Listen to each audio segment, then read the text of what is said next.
반갑습니다. 소개받은 청주교구 박효철 베네딕토 신부입니다.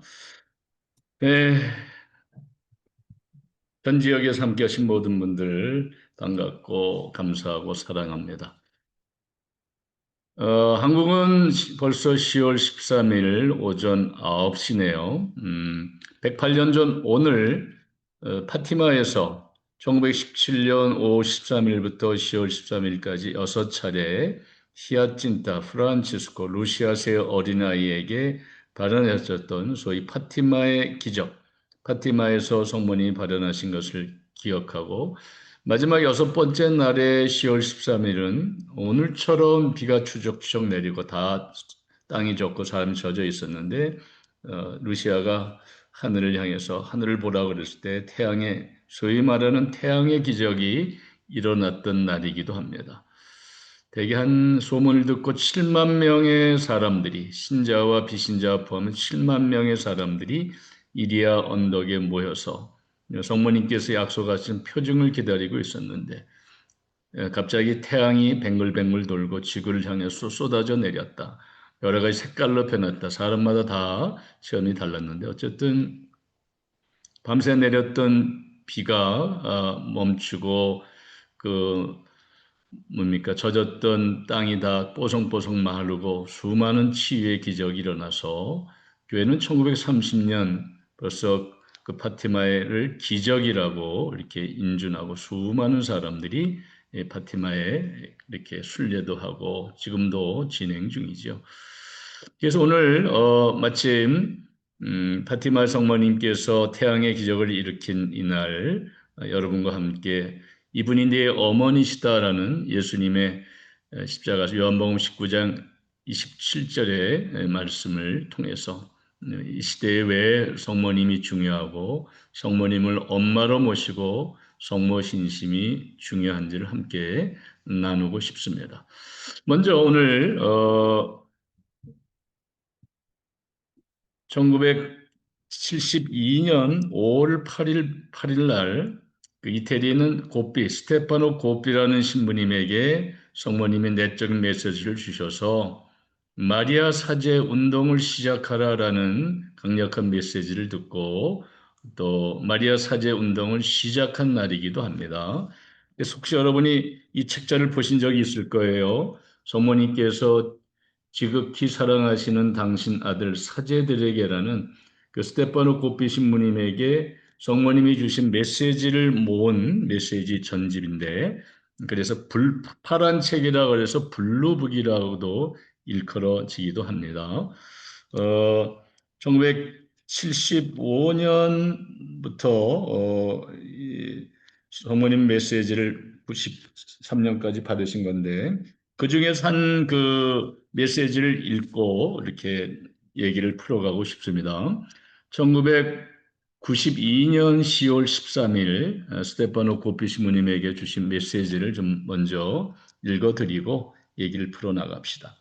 1992년 10월 13일 밀라노에서 파티마의 복되신 동정 마리아 마지막 발현 75주년 기념일에 주신 메시지입니다. 혹시 아마 그래서 그 스테파노 신부님을 통해서 성모님이 마리아 사제 운동을 시작하라 그래서 그때부터 성모님의 요청으로 시작한 것이 마리아 사제 운동이고 그 사제들을 본받아 함께 기도하는 공동체를 그 옛날에 다락방 기도회라 그러는데 지금은 이제 체나골로 기도회라고 명칭을 다시 바꾸기도 했죠. 체나골로 기도회에서 쓰이는 책인데 480항 1992년 10월 13일에 주신 메시지를 읽어드리고 시작합니다.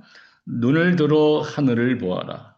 눈을 들어 하늘을 보아라. 이는 1917년 10월 13일 파티마의 보잘것없는 코바다 이리아 계곡에서 일어난 나의 마지막 발현이 끝날 무렵 내가 조그만 소녀 루치에게 했던 말이다. 그러자 그 애는 거기 모인 수많은 군중을 돌아보며 태양을 쳐다보라고 권했다. 그러자 모든 사람이 깊은 감동을 느끼며 바라본 놀라운 영상, 태양의 기적으로 묘사된 그 현상이 시작된 것이다. 그것은 내 발현의 참됨에 대한 확증이었고 너희 천상 엄마가 과연 태양을 입은 여인, 묵시록 12장 1절 말씀이죠. 로서 하늘에서 내려왔음을 모든 사람에게 알리기 위한 표징이었다. 너희는 내가 파티마에서 예언한 사건들을 겪으며 살고 있기에 나는 오늘 다시 너희에게 말한다. 눈을 들어 하늘을 보아라. 너희가 살고 있는 세상으로부터 눈길을 들어 올려라. 세상이 너무도 타락해 있고 이기심, 증오, 죄, 광범위한 불신앙으로 메말라 있으니 말이다. 이 인류로부터 눈길을 들어 올려라. 인류가 악령에 사로잡혀 하느님 없는 문명을 건설했으며 돈과 쾌락, 교만과 자만, 폭력과 음행이라는 거짓 우상들 앞에 무릎 꿇고 절하고 있으니 말이다. 너희가 살고 있는 이 고통스러운 정화와 대환난의 시대로부터 눈길을 들어 올려라. 너희의 시대는 사악한 시대이니 인간이 마음이 악하고 폐쇄적이고 냉혹하고 굳어 있는 데다 메마르기 짝이 없기 때문이다. 이 시대에는 사탄이 너희에게 세상과 이 인류 위에 그의 나라를 세우고 끄떡없는 주인으로서 지배하고 있는 시대임에 틀림없다. 악의 세력이 무신론과 프리메이슨이 어두운 세력과 결탁하여 그들의 승리를 확보한 것이다. 내 가엾은 자녀들아, 이리도 큰 위험에 노출되어 있는 한편 너희 천상 엄마의 사랑과 보호도 그만큼 많이 받고 있는 너희는 이제 어떻게 해야 하겠느냐? 눈을 들어 하늘을 보아라. 너희의 해방이 다가온 까닭이다. 빛과 성덕의 새 시대가 하늘에서 너희에게 오리라. 사탄과 그의 강력한 악의 군대의 패배가 하늘에서 너희에게 오리라. 하늘에서 그리스도께서 당신 영광에 쌓여 신적 권능의 흰 말을 타고 너희에게 오시리라. 계속되어 있는데 나머지 건 생략하고 말씀을 드리죠. 눈을 들어 하늘을 보라고 얘기합니다. 오늘 한국엔 눈을 들어 하늘을 봐야 태양도 없습니다만 비가 내리고 있는데 우리가 가끔은 하늘을 보라는 것은 우리의 본향, 우리가 와서 다시 돌아갈 하느님 나라, 그걸 본향이라 그러죠.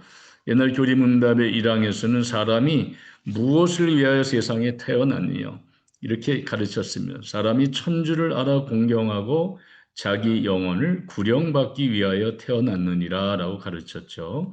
그다음 신앙인으로서 우리가 죽지 않고 끝까지 믿고 견뎌내어 살아갈 이유는 천주를 알아 공경하다가 구원받는 것이고 구원받는 우리가 마침내 돌아가야 할 우리의 목표는 두말할 것 없이 하늘나라를 되찾이하는 것이죠. 아담과 이후로부터 죄악으로 말미암아 쫓겨났던 상실했던 하늘나라를 되찾이하는 것이 우리의 목표다. 목적은 구원이고 목표는 하느님 나라를 되찾이하는 것이다라고 생각할 때 우리는 가끔 이 어렵고 환난의 때에 힘들 때마다 가끔 하늘을 우러봐야 되겠죠. 사람을 보고 이 세상을 보면 답답하고 불안과 두려움과 절망뿐이지만은 그래도 가끔 우리가 돌아갈 하늘을 바라보면서 희망을 되찾아야 될 것입니다. 그렇죠? 아무리 어렵고 힘들어도 우리를 기다리고 있는 하늘나라, 구원과 생명의 나라를 희망하며 살아가야 될 것입니다. 마침 금년은 우리가 희망의 신년을 보내고 있습니다. 돌아가신 프란시스코 교황님께서 작년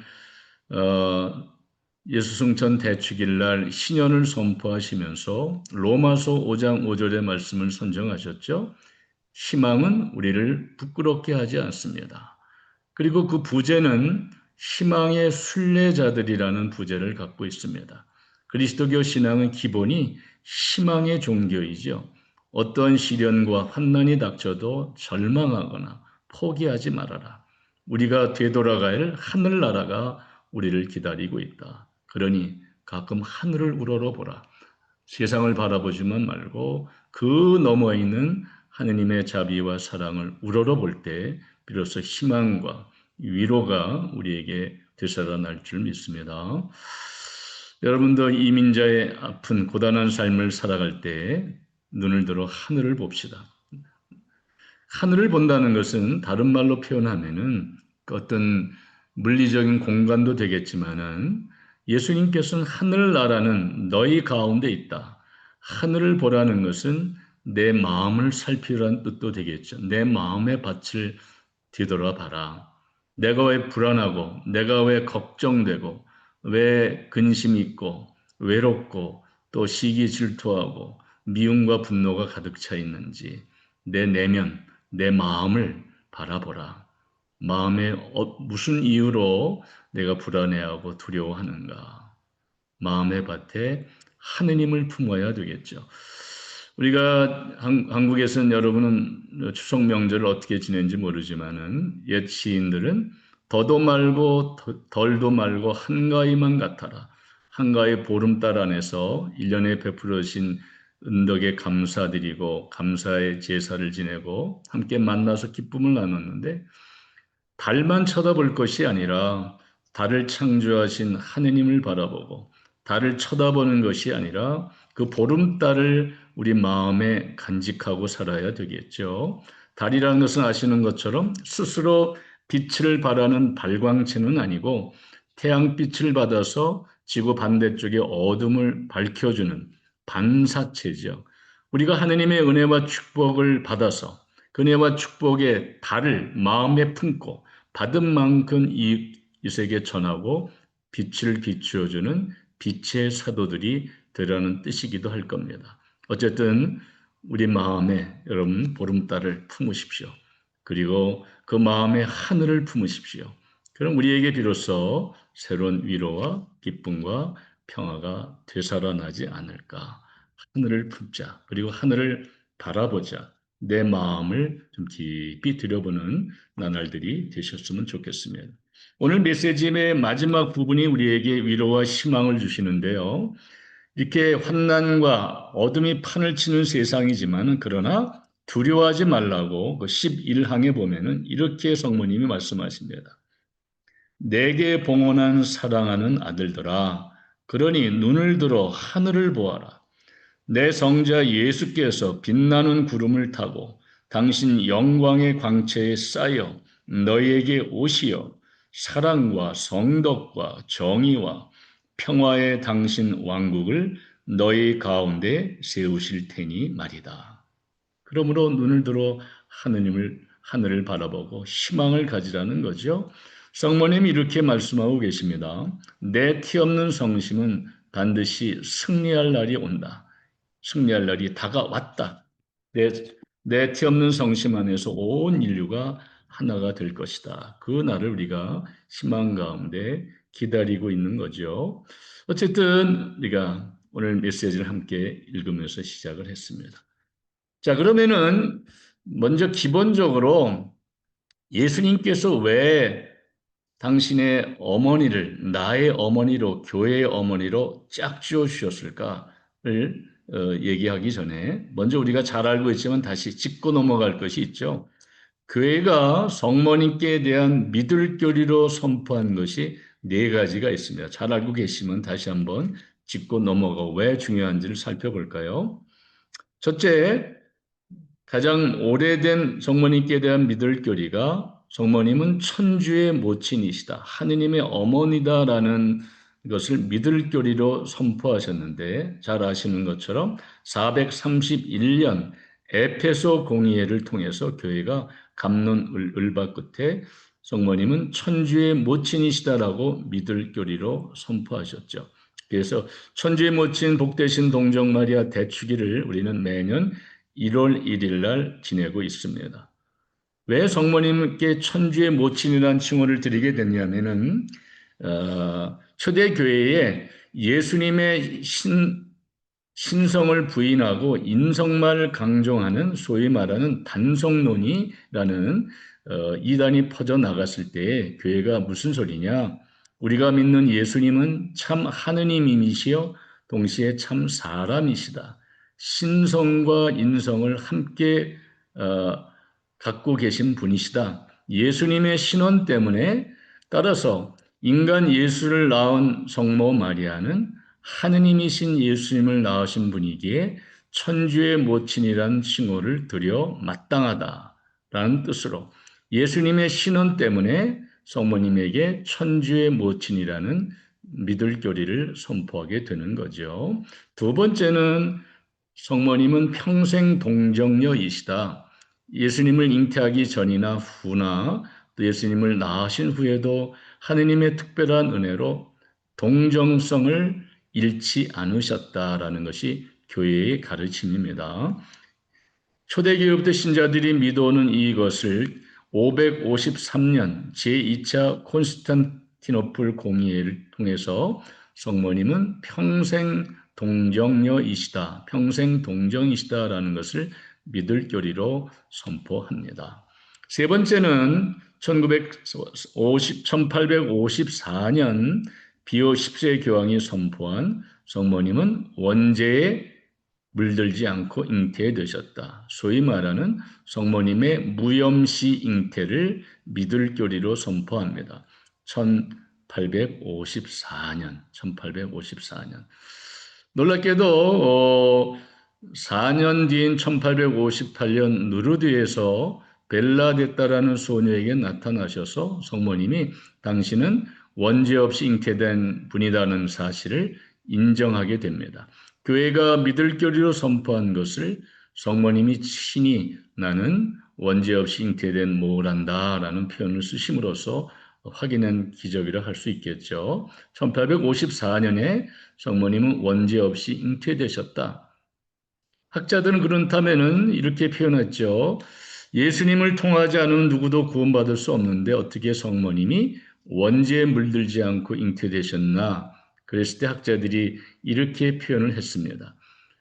성모님은 예수님의 구원 공로를 앞당겨 입으셨다. 소위 말하는 그것이 선행 구속론입니다. 하나님께는 시간과 공간이, 그렇죠? 과거도 현재도 미래도 항상 현재이시기 때문에 예수님의 구원 공로를 성모님은 특별히 안나와 요셉이라는 요아킴 부모님으로부터 잉태된 순간에 원죄에 물들지 않도록 하느님이 지켜주셨다라는 것이 무염시 잉태 교리입니다. 무염시태, 원죄 없이 잉태되셨다. 또 제일 마지막에 교회가 믿을 교리로 선포한 것이 1950년 비오 12세 교황님이 반포하신 성모 승천교리죠. 성모님은 돌아가셨지만은 무덤에 묻히지 않고 영과 육신이 하늘로 들어 올림을 받으셨다. 어숨션, 들어 올리셨다. 그래서 들어 올림을 받으셨다는 것이 성모님의 승천. 옛날 말로 성모 몽소 승천이라 그랬어요. 성모님은 돌아가셔서 무덤에 묻히지 아니하시고 하늘나라에 들어 올림을 받으셨다. 여기서 성모님의 승천과 예수님의 승천은 다르죠. 성모님 어숨션, 수동태입니다. 들어 올림을 받으셨고 예수님은 어센션이라고 해서 올라가셨다. 능동태의 표현을 쓰는 거죠. 따라서 예수님은 올라가셨고 성모님은 들어 올림을 받으셨다. 성모 승천 대축일을 8월 15일 날 지내고 있습니다. 이렇게 네 가지가 아시는 것처럼 성모님은 천주의 모친이시다, 평생 동정녀이시다, 원죄 없이 잉태되셨다, 또 성모님은 또 승천하셨다는 네 가지가 교회가 믿을 교리로 선포했는데 이것은 그리스도와 연관되어 있습니다. 성부, 성자, 성령 삼위일체이신 신비와 깊이 연관되어 있기 때문에 성모님과 삼위일체이신 하느님은 뗄래야 뗄 수가 없다. 따라서 올바른 성모 신심은 성모님을 통해서 예수를 그리스도라고 또 하느님을 아빠 아버지라고 믿어 고백하도록 삼위일체의 신비 속으로 성모님 우리를 인도하고 이끄신다는 것을 기억해야 될 것입니다. 어쨌든 교회가 이렇게 성모님께 대한 믿을 교리를 선포를 통해서 특별히 성모 승천 교리는 오늘 우리가 묵상한 것 비슷한 거죠. 1950년 제1차, 1, 2차 세계대전으로 인류가 불안과 두려움과 실망과 빠져 있을 때 교회가 주었던 희망의 믿을 교리가 성모 승천 교리입니다. 성모님이 이미 올라가 계신 하늘나라를 기억하고 희망을 가지라는 희망의 믿을 교리가 성모 승천 교리가 되는 거죠. 따라서 오늘 10월 13일 날 스테파노 고핀 신부님에게 눈을 들어 하늘을 보라라는 이 메시지가 일맥 상통한다고 볼 수가 있습니다. 현실 보면 전 세계가 지금 전쟁이 끊을 날이 없고 불안과 두려움에 사로잡혀 있습니다. 전쟁이 일어나서 이제 무고한 어린아이들이, 부녀자들이 죽어가는 비참한 현실 속에서 사람들은 불안과 두려움, 혹은 하느님은 계시는 건가 절망할 수도 있는데, 그러나 두려워하지 말라, 걱정하지 말아라. 이 세상이 전부가 아니라 우리가 돌아가야 할 하늘나라, 본향이 있음을 기억하고, 세상을 바라보면 불안과 두려움과 절망뿐이나 하늘을 우러러볼 때, 성모님이 이미 올라가 계신 하늘나라를 우러를 때 우리가 희망을 얻을 수 있고 위로와 힘을 얻을 수 있다는 사실을 기억하시기 바랍니다. 그래서 학자들은 이런 표현을 씁니다. 구약은 성부의 시대요, 신약은 성자의 시대이고, 또 지금은 성령의 시대이다. 물론 우리가 삼일체 신비를 떼어서 이해할 수는 없겠습니다만은 편의상 그렇게 나눌 수 있다는 거죠.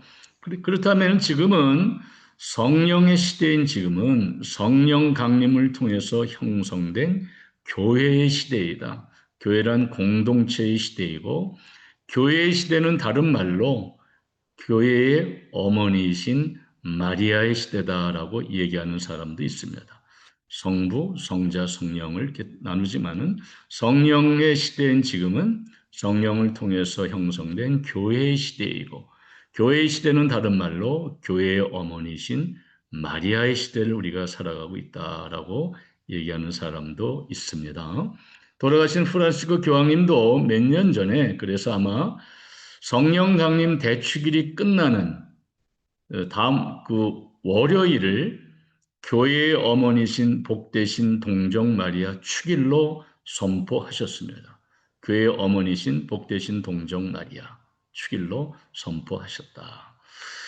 그건 왜 교황께서 이 코로나를 지내고 이렇게 환난의 때를 지내면서 성령 강림 대축일을 끝난, 부활 시기가 끝난 다음 월요일을 교회의 어머니신 복되신 동정 마리아 축일로 선포하셨을까? 굉장히 시사하는 바가 크다고 봅니다. 교회는 2000년 역사 속에서 어렵고 힘들 때마다 성모님의 전구를 청해왔고, 그럴 때마다 응답을 받고 승리를 거뒀던 기억이 있습니다. 코로나가 왔을 때 돌아가신 프란시스코 교황님이 제일 먼저 하셨던 것도 그 고통 가운데 성모님의 티 없는 성심에 온 인류를 봉헌하는 봉헌 예식을 가졌고, 또 우리가 교회의 어머니신 성모님을 통해서 이 시대를 살아가라고 권고한 것이겠죠. 그럼 왜 마리아인가? 왜 성모님이신가? 제 경험으로 보면은 이런 것 같아요. 성모님을 엄마로 모실 때 우리에겐 놀라운 일이 벌어진다. 이분이 내 어머니시다. 그래서 나의 어머니로, 나의 엄마로, 교회인 나의 어머니로 모실 때 어떤 일이 벌어질까? 첫째, 이렇게 생각할 수가 있습니다. 스테파노 고피 신부님에게 주신 그 메시지, 그 블루북에 보면 성모님께서 이런 표현을 하고 계십니다. 제2의 성령 강림이 올 때까지 너희는 이런 기도를 자주 바치라 그래서 그때부터 우리가 묵주기도 간주경이나 묵주기도 때 하는 기도문이 있습니다. 이미 하고 계신 분이 많으실 겁니다. 그 내용은 이렇습니다. 우리가 파티마에서 히아친타 프란치스코 루시아에게 알려주신 파티마의 구원성을 묵주기도 간주용을 바치죠. 예수님, 저희 죄를 용서하시며 저희를 지옥불에서 구하시고 연옥 영혼을 돌보시며 가장 버림받은 영혼을 돌보소서. 파티마에서 성모님 알려진 이 구원송을 우리가 파티마 구원송이라 그러는데, 똑같은 파티마의 성모님이 스테파노 고삐 신부님에게 알려주신 제2의 성령 강림이 올 때까지 자주 바치라고 알려주신 기도문이 이런 것입니다. 한번 따라서 해볼까요? 오소서 성령님, 지극히 사랑하시는 당신 정배, 마리아의 티 없으신 성심에 힘 있는 전구를 들으시어 오소서. 이 기도문은요, 교회가 만들어낸 기도가 아니라 파티마 구원성처럼 파티마에서 성모님이 교회에 제2의 성령 강림이 올 때까지 자주 바치라고 알려주신 기도문입니다. 그 기도문의 내용에 보면은 좀 전에 우리가 함께 했던 것처럼 성령의 정배가 마리아이라는 거죠. 성모님은 성령의 정배이시다. 정배라는 것은 정하는 사이, 뗄래야 뗄 수 없는 사이, 그런 뜻이겠죠.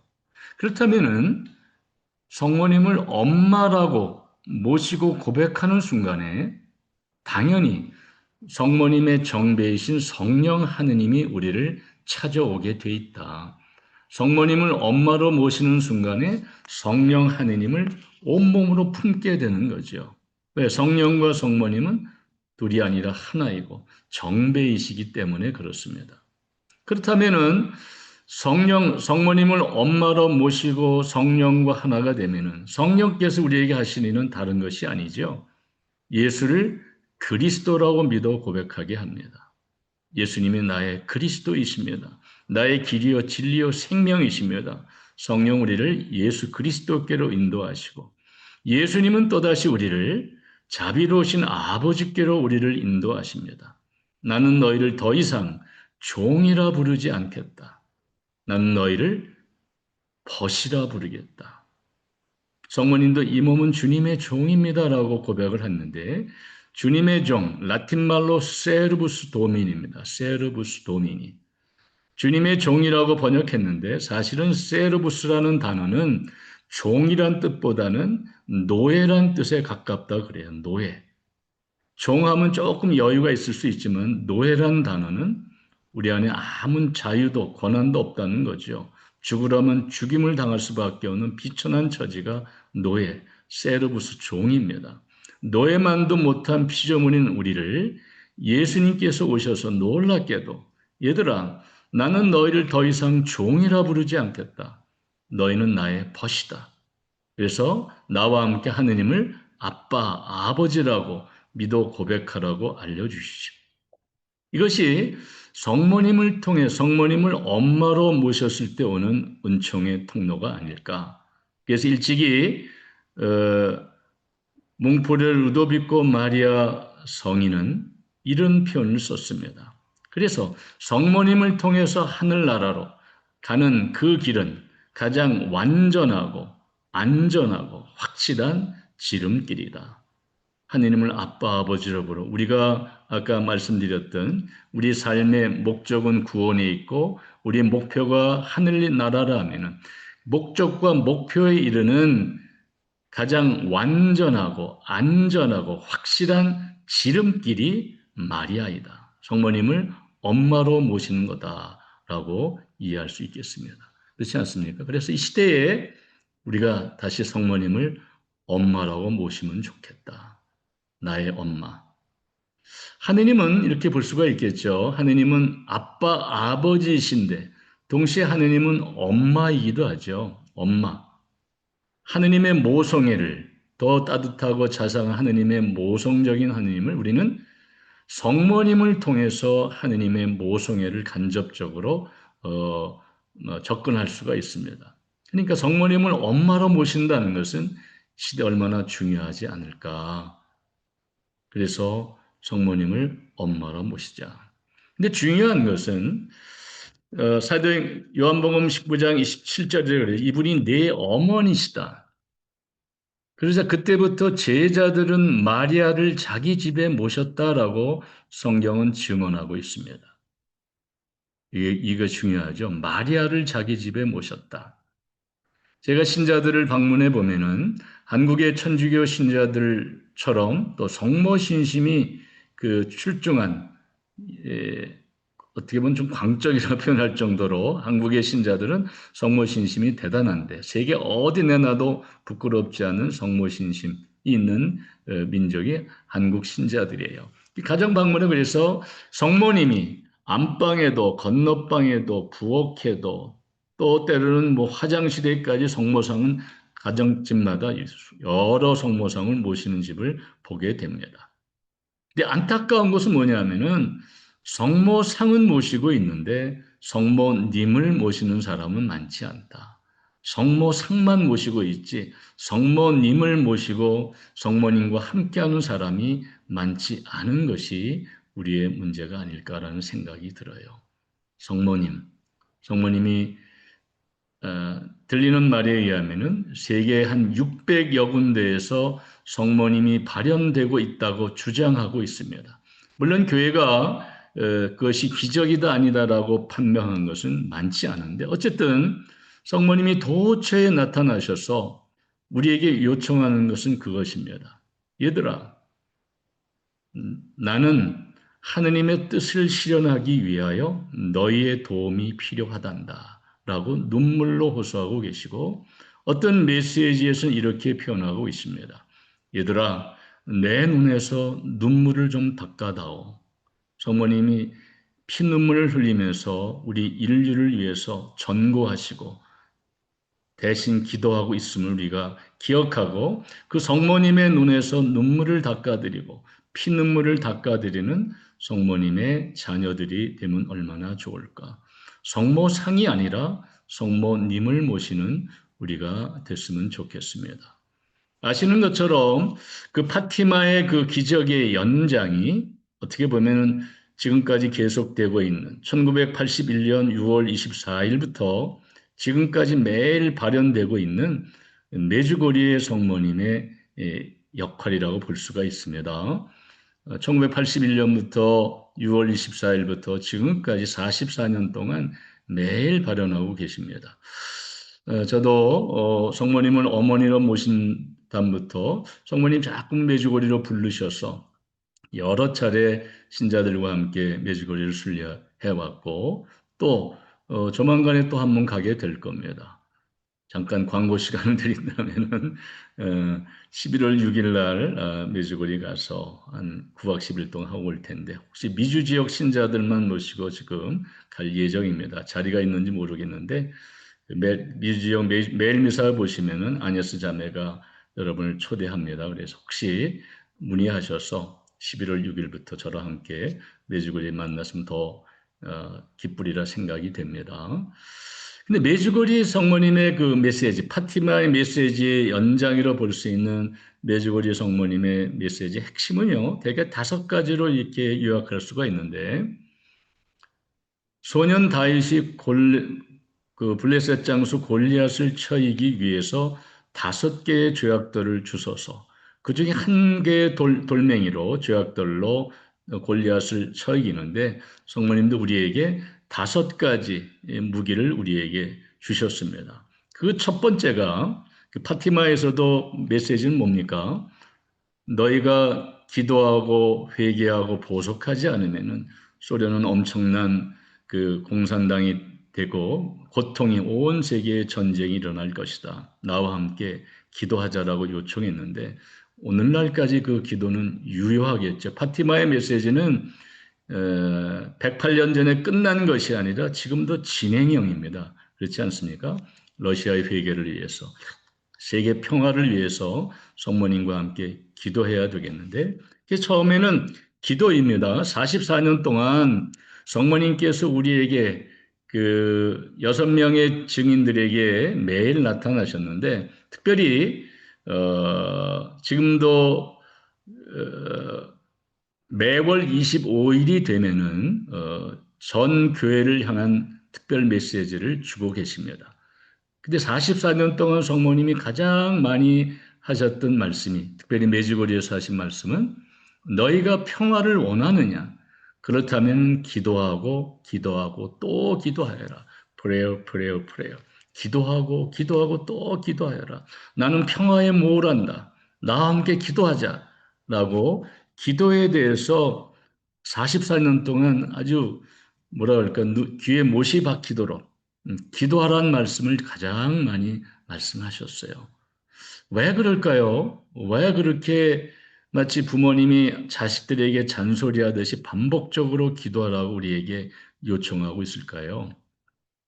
예전에 제가 메주거리 갔을 때 이런 얘기를 전해 들었어요. 오스트리아 어느 대주교님이 메주거리를 순례했어요. 아시는 것처럼 예전에는 교회가 계속 발현되고 있고 조사 중이기 때문에 메주거리에 대해서 기적이다 아니다 유보하고 이렇게 했었습니다. 음, 신자들이 순례 가는 것을 막진 말아라. 그러나 사제들이 순례단을 모집해서 가서는 안 된다. 단지 신자들이 갈 때 사제들이 영적인 서비스를 해야 된다라고 이렇게 허락을 했는데 최근에 교황님께서 돌아가신 교황님께서 아시는 것처럼 메주거리에 교황 특사를 파견하셨죠. 지금 제2대 알도라는 대주교님이 거기 가 계시는데 한 본당에 교황 특사를 파견한 예가 없죠. 야고보 성당에 교황 특사를 파견해 있고요.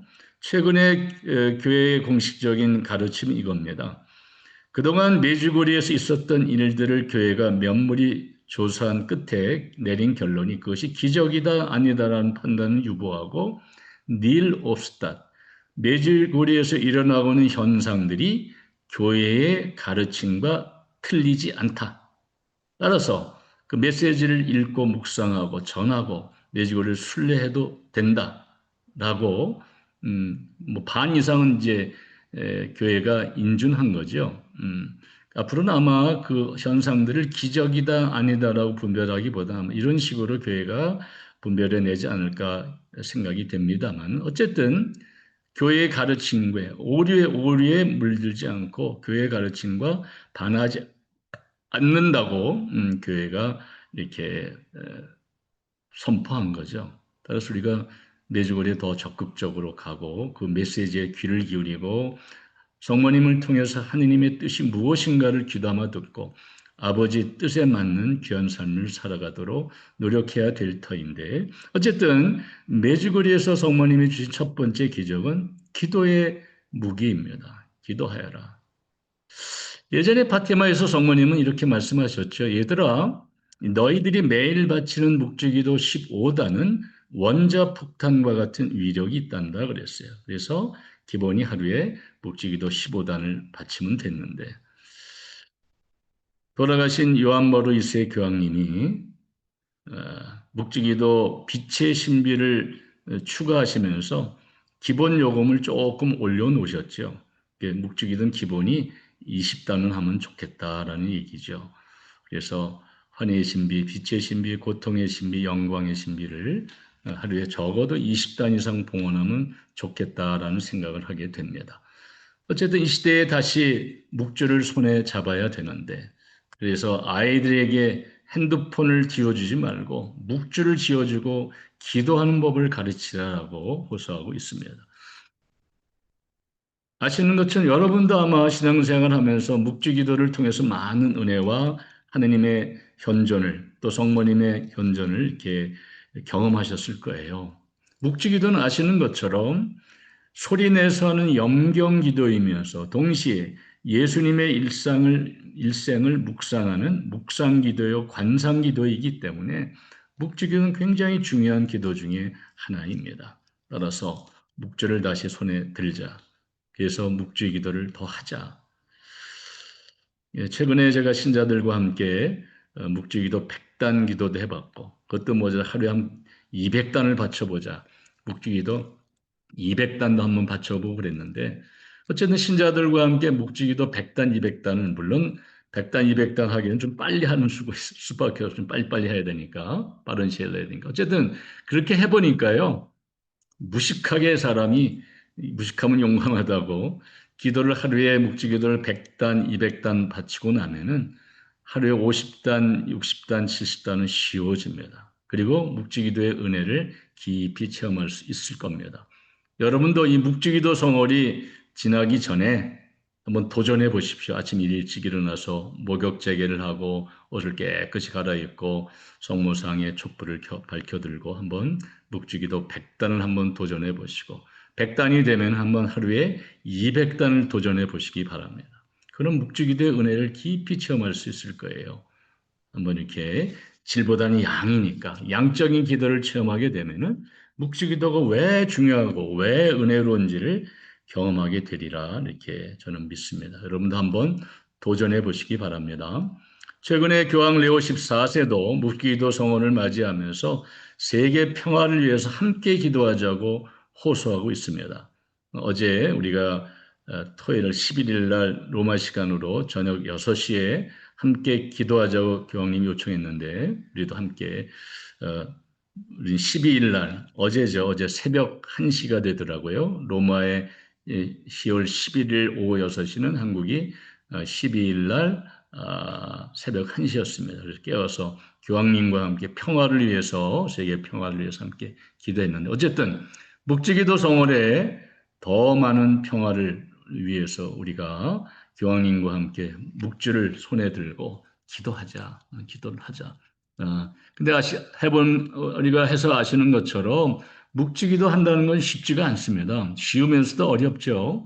왜 그러냐? 묵주기도 그만큼 강력하고 사탄이 제일 싫어하는 기도 중에 하나가 묵주기도니까 묵주만 잘 보면은 두 가지 방법으로 마귀가 우리를 유혹하죠. 첫째, 묵주만 잡으면 자꾸만 졸립니다. 그렇죠? 잠이 오고 그래요. 신자들하고 여행하면서 묵주기도 해보면은 5단까지는 제법 개응이 잘 돼요. 근데 10단쯤 가면 갑자기 3분의 1이 조용해집니다. 15단쯤 하면 3분의 2가 널브러져 자고 있습니다. 은총이 다 자고 있어요. 또 20단쯤 가면 혼자 하고 있더라고요. 그러니까 어쨌든 묵주기도 하면 자꾸만 졸리게 만든다. 두 번째로 묵주기도 하면 평상시에는 깜빡깜빡 하는데 오만 가지 생각이 나죠. 소위 말하는 분심이 끊임없이 일어납니다. 그래서 어쨌든 우리가 이것을 이기기 위해서는 처음에는 질보다 양이다. 질보다 양적인 기도를 한번 해보시고 그 다음에 성모님도 기도를 이렇게 가르치시다가 나중에 이렇게 표현하는 거죠. Prayer with heart. 얘들아 이제는 양적인 기도에서 질적인 기도로 성장해라. 마음으로 기도해라. 마음으로. 입으로만 하는 것이 아니라 마음으로.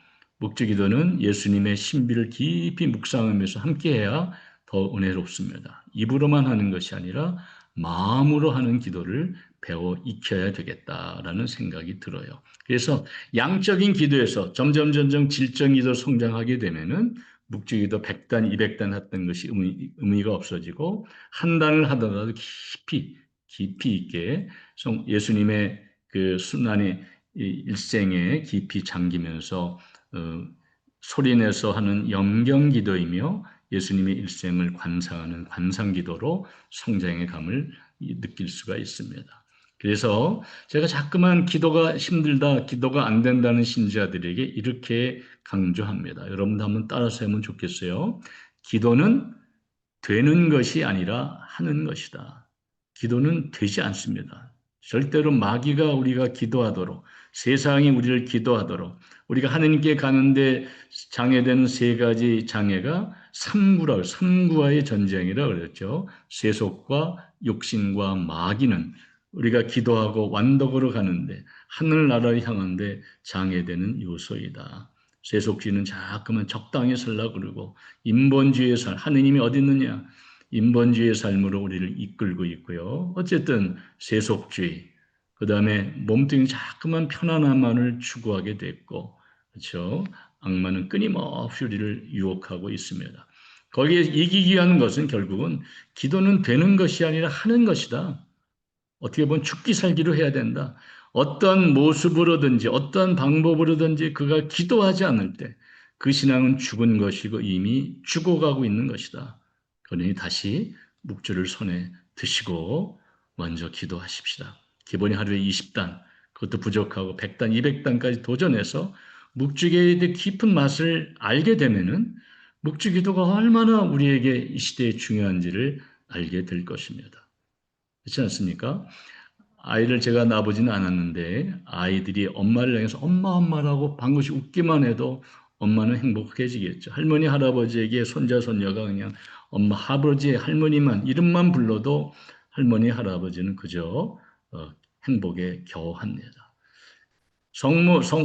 묵지 기도를 한다는 것은 성모님을 자꾸만 엄마로 불러드리는 거죠. 은총이 가득하신 마리아, 엄마 고마워 사랑해, 엄마 나 힘들어, 엄마 나 외로워, 엄마 나 불안해. 이렇게 내 속마음을 성모님께 들어 올리는 것이 묵지 기도죠. 소리 내지만은 내 마음을 있는 그대로 성모님께 봉헌하는 것. 성모님은 끊임없이 얘들아, 그러니까 너희가 이 세상에 맞서 싸우지 말아라. 힘을 빼고 나한테 맡겨라. 내 티 없는 성심에 의탁하고 봉헌해라. 내가 다 해줄게. 왜 너희들이 그렇게 애를 쓰고 있느냐? 애쓰지 말고 너의 고통도 아픔도 슬픔도 괴로움도 너의 약점도 죄악도 다 나에게 맡겨라. 내 티 없는 성심에 봉헌해라. 그럼 내가 너희를 도와주마. 너희와 함께하겠다. 그리고 성모님도 우리에게 요청하죠. 하느님의 뜻을 실현하기 위해서 나는 너희들의 도움이 필요하단다. I need your help. 함께 기도하자고 눈물로 호소하고 있습니다.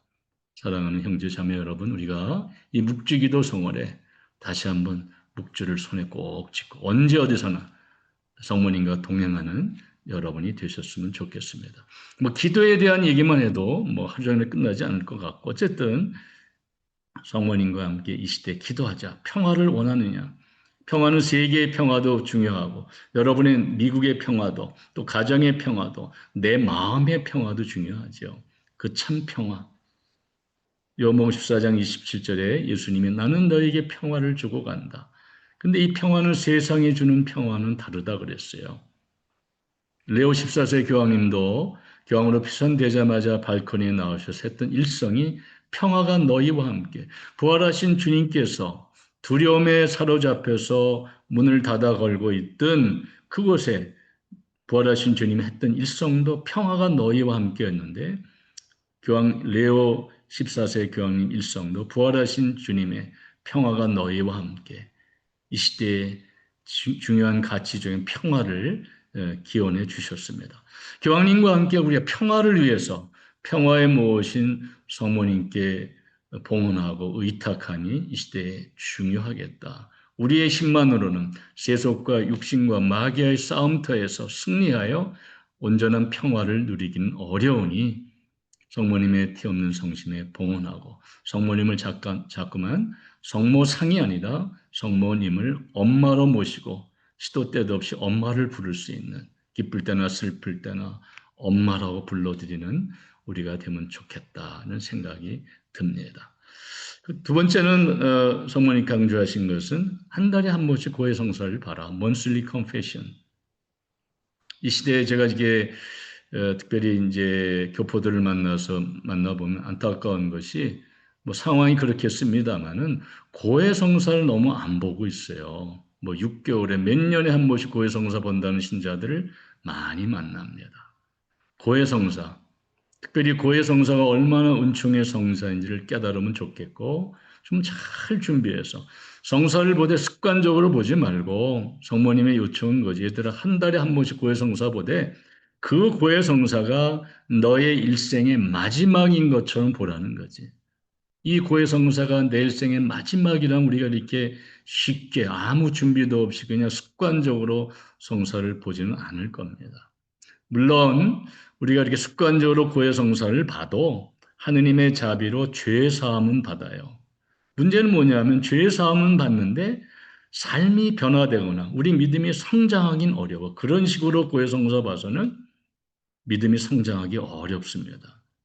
제가 안타까운 것은 신자들 만나면 신자 생활 40년, 50년, 60년 했는데 성장하지 않은 신자들이 많아요. 예를 들어서 한 사람이 깍두기를 40년간 썰었다고 봅시다. 아마 한석봉 엄마는 저리 가라겠지. 눈을 감고도 깍둑 썰기를 아주 프로처럼 달인처럼 해낼 수 있을 거예요. 우리가 신앙생활을 40년, 50년, 60년 했는데 과연 우리의 믿음의 정도는 프로이고 달인인가? 아니면 아직도 아마추어 상태를 유아기적인 신앙의 행태를 벗어나지 못하고 성장하지 못하고 나이 들에 따라서 오히려 성장하기는커녕 퇴행하고 있는 신앙이 아닌가. 젊었을 때는 열정이라도 있었는데 지금 나이가 들면 열정도 그렇죠. 힘도 없이 그냥 적당히 살아가고 현실에 안주하고 있지는 않은가를 살펴봐야 되겠죠. 그래서 우리가 어쩔 수 없이 적어도 한 달에 한 번씩은 고해성사 볼 수 있도록 하자. 한국 신문이 힘들면은 저는 어디 가나 신부님을 만나면 먼저 고해성사부터 봐요. 매주거리 가서도 많은 신부님들이 저한테 고해성사를 보러 옵니다. 자기는 한국말 모르는데 영어로 하자. 그래, 영어 모르면 해라. 하느님께 하는 거니까. 저도 매주거리 가서 신부님을 만나면 한국말로, 나 영어가 잘못되니 한국말을 보겠다. 한국말로 다 보고. 어떤 때는 편해요. 한국말 할 때 하지 못했던 것을 그 한국말 못 알아듣는 외국 신부님을 통해서 하느님께 적나라하게 하지 못했던 것도 이렇게 고백했던 경우도 있는. 어쨌든 고해성사를 좀 자주 더 잘 준비해서 봐서 영적으로 성장하는 우리가 되자. 적어도 한 달에 한 번씩 고해성사 보도록 노력해 보자. 노력해 보시기 바랍니다. 어떤 영성학자들은 그런 표현을 써요. 천주교 신자들이 고해성사만 제대로 봐도 병원의 3분의 1이 문을 닫는다 그랬어. 병원이 자꾸만 늘어나는 이유 중에 하나가 우리가 성사를 제대로 보지 않아서 그렇지 않을까 뭐 이런 생각도 합니다만 어쨌든 고해성사가 우리 영적으로 얼마나 유익하고 중요한 성사인지를 여러분 좀 자주 잘 준비해서 고해성사를 봐서 믿음이 좀 희망 가운데 성장하는 우리가 됐으면 좋겠습니다. 세 번째는 성체성사죠. 얘들아 미사성제가 너의 삶의 중심이 되게 하여라. 미사성제를 통한 성체성사 자주 미사에 참여하고 자주 성체 앞에 머물러라. 그렇죠? 그리스도만이 우리의 평화요, 우리의 기쁨입니다. 사람들에게 기쁨과 평화를 기대해서는 안 돼요. 어떤 정치인들이 우리에게 기쁨과 평화와 행복을 가져다 주지 않습니다. 하느님만이 우리의 전부이고 예수 그리스도만이 우리의 평화의 원천이요, 기쁨의 원천이죠. 그래서 하는 얘기입니다만은 우리는 자꾸만 사람들을 믿고 의지하니까 상처를 받아요. 생각해 봐도 사람은 절대 믿음의 대상이 될 수가 없다. 희망의 대상이 될 수가 없다. 하느님만이 우리의 믿음의 대상이다. 하느님만 바라보고 하느님만 믿고 희망해야 되는데 사람들한테 기대하고 사람들을 믿으려 하니까 남는 것은 상처밖에 없는 것이 아닐까. 사랑하는 여러분, 우리의 믿음의 대상은 하느님밖에 없습니다. 사람을 믿지 마시고 사람에게 기대를 걸지 마시고 하느님만 믿고 하느님만 바라봅시다. 그러면 사람은 뭐냐? 믿어서는 안 되고 믿을 수는 없지만은 사람은 사랑해야 할 대상이다. 사랑하기로 결심하고 노력하면은 그나마 평화가 오고 사랑만이 모든 문제와 갈등의 해결의 열쇠는 사랑밖에 없다라고 우리는 예수님을 통해서 배웠습니다. 사람은 사랑해야 할 대상이지 믿어서는 안 된다. 믿는 높게 발등을 지킨다. 그러니까 우리의 의식을 자꾸만 하늘을 우러서 하느님을 바라보고 믿음을 그분께 둘 수 있도록 희망을 그분께 둘 수 있도록 노력하자. 그것이 성체성사이고 미사성제의 은혜입니다. 많은 학자들이 표현하기를 미사 한 대의 은혜는 온 우주를 가득 채우고도 남는다 그랬어요. 미사 한 대를 통해서 어마무시한 하느님의 은혜와 축복이 쏟아져 내리는데 우리가 영적으로 준비되어 있지 않고 영이 열리지 않으니까 받아갈 수가 없는 거죠.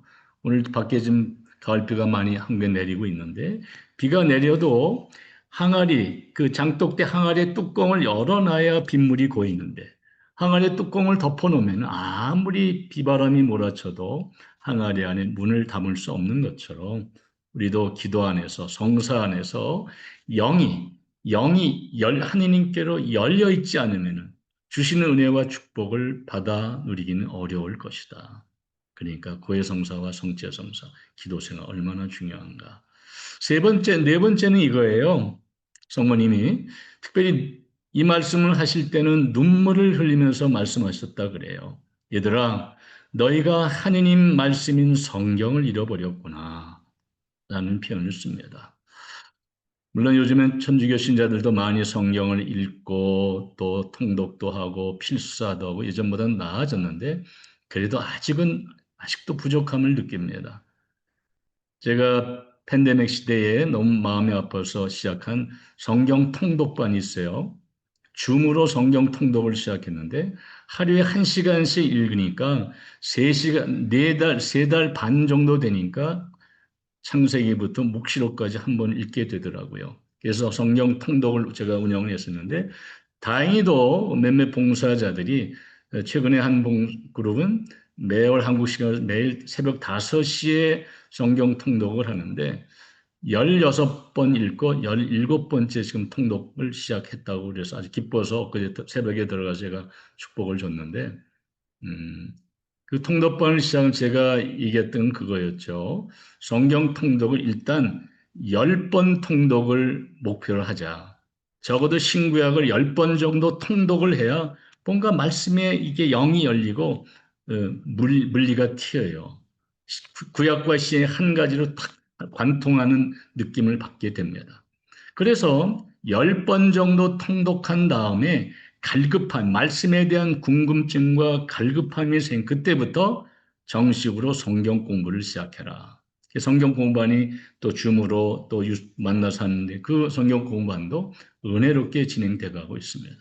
저희 집에서 요즘 최근에 다시 창세기 매주 목요일마다 모여서 2시간씩 함께 읽고 공부하고 있는데 말씀의 삶을 살지 않으면요. 말씀과 함께 하지 않은 믿음이 단단하지가 않습니다. 말씀의 기초에 서야 되겠지. 제발 성경을 좀 읽도록 노력을 하자. 그렇죠? 성경을 많이 읽자.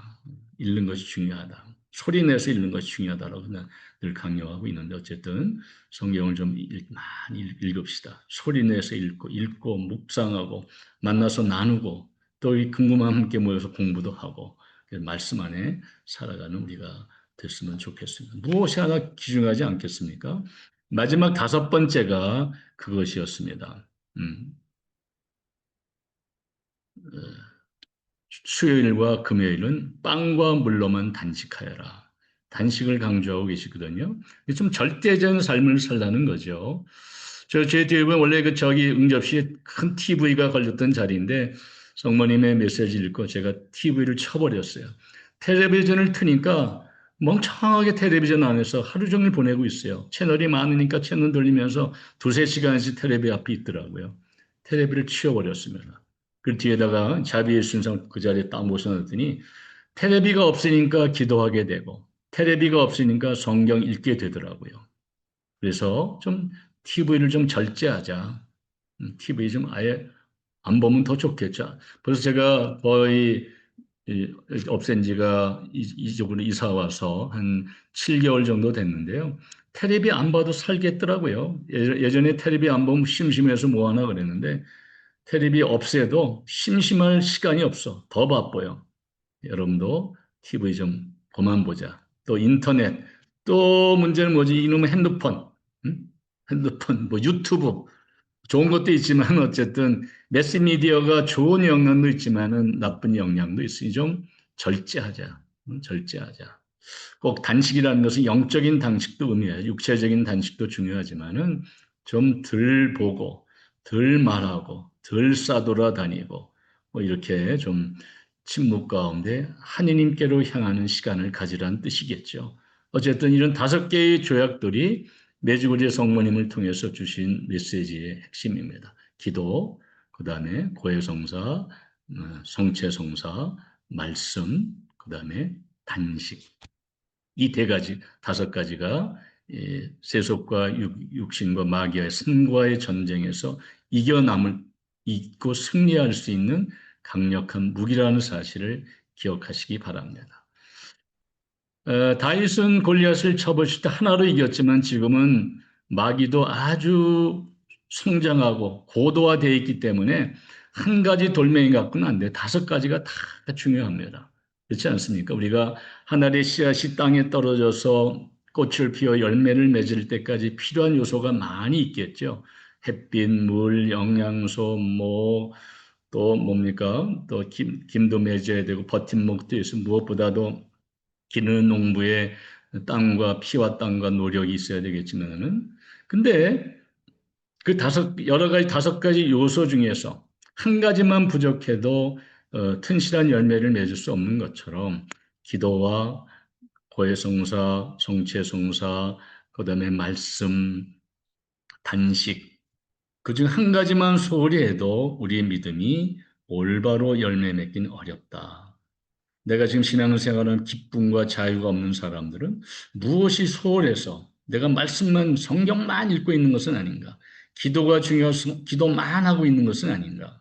뭐뭐만이라고 이렇게 에, 편협된 삶을 살면은 위험한 거죠. 다 중요합니다. 골고루 영양을 섭취해야 되는 것처럼 기도와 말씀과 고해성사, 성체성사, 이 단식 다 소중하다. 더불어 함께 살고자 하는 공동체까지도 이렇게 한 가지만 소홀히 해도 우리 믿음이 올바로 열매 맺기는 어려울 것이다. 여러분 각자가 한번 점검해 보시고 성모님을 엄마로 모시면서 기본으로 돌아가서 어렵고 힘들 때 기본으로 돌아가는 거예요. 내 믿음이 기쁘지도 않고 성장하지 않는 이유는 무엇이 부족해서 어떤 기초가 무너져서 힘든가. 그 가톨릭 신앙의 그 신심의 기본 중에 기본이 저는 성모 신심이다. 성모님을 엄마로 모시고 성모님과 함께하는 것이 가톨릭 신앙의 아주 기본 중에 기본. 이런 기초가 튼튼해야 그 위에다가 아름다운 건물을 지을 수 있는 것처럼 기본적인 성모 신심을 바탕으로 거기에 성체 신심, 뭐 여타의 이런 신심들이 차곡차곡 쌓여 나갈 때 풍요로운 열매를 맺지 않을까 저는 이렇게 생각을 합니다. 그러므로 다시 성모님을 엄마로 부르시고 성모님과 자나깨나 성모님 엄마라 부르시고 성모상이 아니라 성모님을 모시는 우리가 되셨으면 좋겠습니다.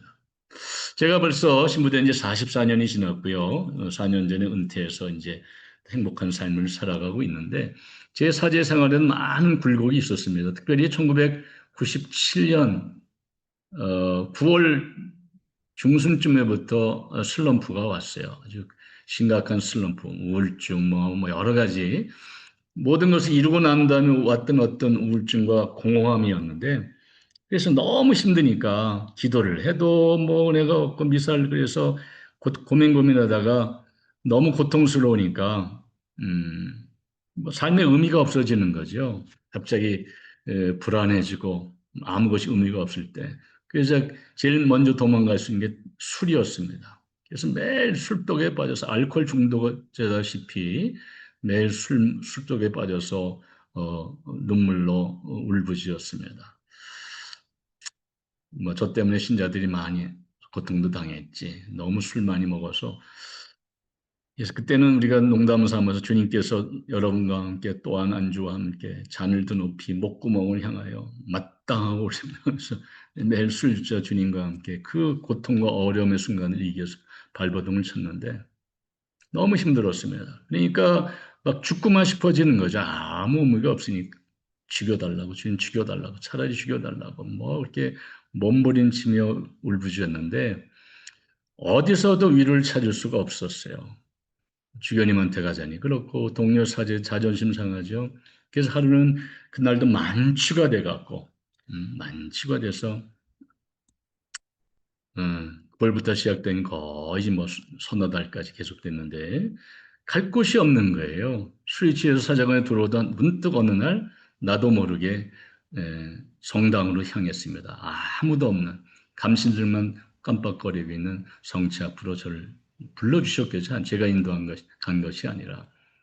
그러니까 뭐 이게 뭐 답답한 거야. 저도 모르게 뭐 예수님을 향해서 술주정을 소리 지르고 뭐 육두문자를 쓰고 날 죽여달라고 울부짖고 뭐 생쇼를 했어요. 아무리 해도 응답이 없어. 아무리 해도 응답은 없고 그러니까 수많은 밤을 그래서 울부짖고 몸부림치며 죽여달라고 죽고 싶다고 그랬는데 그해 12월 31일이 됐습니다. 송구 영신미사를 하러 그날도 술이 이제 거울 비몽사몽간에 자정미사를 향해 제단으로 들어가는데 놀라운 음성이 제 안에 들리는 거예요. 영어로 표현은 I am your mind, I am your mother, my son. 내 아들아, 내가 네 애미란다. 무엇이기 불안하고 두려우냐? 라는 소리가 들리는 거예요. 나는 깜짝 놀랐죠. 나 같은 술주정리한테 이런 음성이 들린다는 것은 이게 뭔가 미쳤구나. 내가 술 퍼먹도 이상해졌구나. 자책하고 가는데 중간중간 또다시 그런 소리가 또 들려요. 박신부야, 내가 네 애미다. 무엇이 그렇게 불안하고 두렵니? 야, 큰일 났어. 난 진짜 술먹 진짜 나 미쳤구나. 내가 진짜 미쳤구나라고 이 매일 내가 받은 미친놈 같았어요. 그래서 성당에 이제 들어와서 제대 후에 성부와 성자와 성령이 2000년 대년을 앞두고 성령의 해가 시작됐습니다. 막 미사를 이제 참여제를 시작해야 돼. 나도 모르게 어떤 힘에 이끌려서 성령의 2000년 대년을 앞두고 우리 유서를 씁시다. 그런 거예요. 그래서 사무장한테 가서 볼펜하고 또 촛불하고 다 가지고 또 종이 한 장씩 주려고 그래. 유서를 쓰기 시작했어. 내가 봐도 미친놈 같았어요. 내가 네 애미다라는 성모님의 음성이 들리질 않나. 갑자기 왜 생뚱맞게 유서를 쓰러 나도 몰랐는데 신자들과 함께 유서를 쓰기 시작했죠. 신자들은 다 음악도 틀어주고 저는 제대에서 유서라고 쓰고 끄적거리기 시작했어요. 앞만 봐도 오늘은 내가 미친놈 같았어요. 야, 내가 미쳤나? 왜 그러지? 모르겠습니다. 처음엔 장난삼아 끄적끄적 쓰는데 시간이 갈수록 갑자기 심각해지더니 한 10분쯤 지났을까요? 갑자기 까덕모는 뭔가 욱 하는 게 올라오더니 눈에서 눈물이 막 쏟아지는 거예요. 닭똥 같은 눈물이. 얼마나 부끄럽습니까? 술만 먹던 내가 제대 앞에서 신자들 앞에서 눈물을 보이려니까 부끄럽고 창피했어요. 눈물을 참으려고 이를 악물었더니 막 콧물이 쏟아져 갖고 눈물 콧물이 범벅이에서 꺼이꺼이 울고 있는 거예요. 신자들은 저 신부가 오늘 왜 이러지? 술 먹더니 이상한 눈을 쳐다보고 있고 제가 봐도 저도 미친놈 같았으니까. 그러다 눈물 콧물 싸면서 유서를 써나가지 못하고 나중에 펑펑 울었죠. 애따 모르겠다 울자. 한 200명 신자들이 함께 했었는데 그 밤에 다 눈물바다가 됐어요. 눈물 콧물 다. 그 신자들은 왜 웃는지 울었는지 기억은 안 나지만 어쨌든 눈물의 은혜를 받고 은혜로운 미사를 봉헌하게 됐어요. 눈물이 다 끝났는데 갑자기 저 밑에서부터 언제 그러냐, 언제 자살하고 싶었냐, 언제 불안이 이게 싹 사라지고 기쁨과 평화가 막 올라오는 거예요. 저 발가락 밑에 따뜻한 기운이 올라오더니 자정이 됐어요. 사무장 빨리 종쳐라. 자정 종소리와 함께 1월 1일 천주의 모친 복되신 동정 마리아 축일 대축일 미사를 진짜 눈물로 봉헌했던 기억이 납니다. 그때 저는 그 죽음의 골짜기에서 성모님을 통해서 살아났어요. 깨어났더니 너무 달라진 거예요. 세상이 다 1월 1일 새벽이 밝은 떡국을 먹고 헤어졌는데 잠이 안 와요. 너무 행복해갖고 언제 내가 죽고 싶었는지 언제 곧 모르게 기쁨과 평화가 되살아나서 그때 성모님께 약속을 하며 성모님 이 감사의 뜻으로 제가 죽기 전까지 매일 묵주기도 15단을 봉헌하겠어요. 그때는 이제 빛의 신비가 없을 때니까 약속을 했고 또 지긋지긋한 이 술로부터 좀 해방시켜 주시도록 술을 좀 봉헌합니다. 성모님의 도움으로 18년 동안 제가 술로부터 해방된 그 경험을 하게 되고 묵주기도 15단은 지금까지 유효하죠. 그래서 2002년도 돌아가신 그 요한 바울 2세 교황님이 빛의 신비를 대해서 이제 20단까지 기본적인 올랐죠. 하면서 행복하게 삽니다. 그러니까 너무 행복한 거예요. 제가 성모님을 엄마라고 내가 네 애미다라는 음성을 들었을 때 성모님 뭐 그 짧은 시간에 지금 얼마 남지 않아서 다 말씀 못 드리겠는데 완전 새 사람이 태어난 거죠. 완전 죽음의 골짜기에서 깨어난 거예요. 나는 예수님한테 가서 막 땡깡 부리고 술주정하고 그랬는데 왜 성모님이 나를 찾아오셨지? 처음에 이해를 못했어. 나중에 깨달은 게 그거였죠. 아, 이거였구나. 여러분 아이들이 사람들이 많은 곳에서 넘어져서 울고 울부짖을 때 울음소리를 누가 먼저 듣습니까? 일반적으로 아빠보다는 엄마가 먼저 듣고 버선발로 쫓아오죠. 그랬을 것 같아요. 한 사제가 죽음의 골짜기에 울부짖고 울며 불며 통곡하고 있을 때 성모님이 한달음에 다가와서 나를 안으시며 박신부야 내가 네 엄마다. 왜 그러니? 걱정하지 말라라고 이렇게 세우신 분이 성모님이었거든요. 저는 그걸 확신합니다. 그날부터 1998년 1월 1일, 1월 1일이 제 삶의 완전히 분기점이 됐어요. 제 사제생활은 그 성모님을 통해서 하느님의 자비를 체험한 비포와 애프터로 완전히 달라진 거죠. 매일 술만 먹고 마시고 놀기만 좋았던 내가 이제 술을 봉헌하고 기도하는 사제로 또 말씀을 선포하는 사제로 거듭난 것이 성모님을 엄마로 모시는 순간이었던 것 같아요. 그러다가 미주 지역에 가서 뭐 새벽마다 성모님이 날 새벽 2시에 깨워서 6개월 동안 빡시게 기도를 시켜서 어느 날 신자들을 통해서 끄집어내서 성령 세미나를 지도하게 하더라고요. 성령 세미나 하면서 얼마나 많은 은혜가 저를 놀랐는데 그 모습을 지켜본 평신도들이 깜짝 놀라서 한국에서 이상한 신부가 왔다라고 잘못 알려진 게 그래서 나머지 미국에서 3년 동안 미전역을 다니면서 이제 성모님의 사랑을 증거하고 또 성령 세미나 기타 여러 가지 피정을 지도하는 사제로 거듭나게 됐죠. 그때부터 지금까지는 제가 산 것이 아니라 내가 성모님을 엄마로 모셨더니 성모님은 나를 성체 안에 계신 예수님께로 예수님 앞에 가서 6개월 동안 친하게 내가 기도의 훈련을 받았더니 예수님 다시 나를 일깨워서 성령 하느님께로 보내셔서 성령의 사도가 되게 만들더라고요. 성령 안에서 계속 살다 보니 어느 날 성령 하느님은 하느님을 아빠 아버지라고 하느님의 자비의 품으로 저를 인도하셔서 제 뒤에 큰 자비의 예수님 상이 보이죠. 어디 가나 제가 하느님의 자비를 증거하고 나 같은 죄인이 이렇게 새롭게 태어났습니다. 여러분도 불안하거나 두려워하지 마십시오. 여러분이 과거에 있던 없던 죄가 있던 없던 하느님은 자비로운 분이고 하느님의 자비와 사랑은 변함이 없습니다. 이렇게 하느님의 자비를 전하는 자비의 사도로 거듭나게 돼서 오늘의 여기까지 그러다가 4년 전에 은퇴하자마자 좀 쉴까 했더니 그게 아니라 백수가 과로사 한다고 더 바쁘게 전 세계를 끌려다니면서 복음을 증거하고 그것도 안 되니까 또 이렇게 줌으로까지 여러분을 만나라고 그래서 부족하지만 이렇게 줌으로 만나고 있습니다. 어쨌든 이 시대에 성모님을 엄마로 모시는 것, 성모상이 아니라 성모님을 내 엄마라고 마음에 품고 엄마와 늘 동행한다면 여러분도 틀림없이 평화의 사도로서 기쁨과 희망이 가득한 충만한 사도로서 성장하고 그 무엇도 우리를 가로막을 수 없으리라 믿습니다. 보잘것없는 이야기를 잘 경청해 주신 여러분께 사랑의 하트를 올려드리고요. 그래 모두 감사합니다.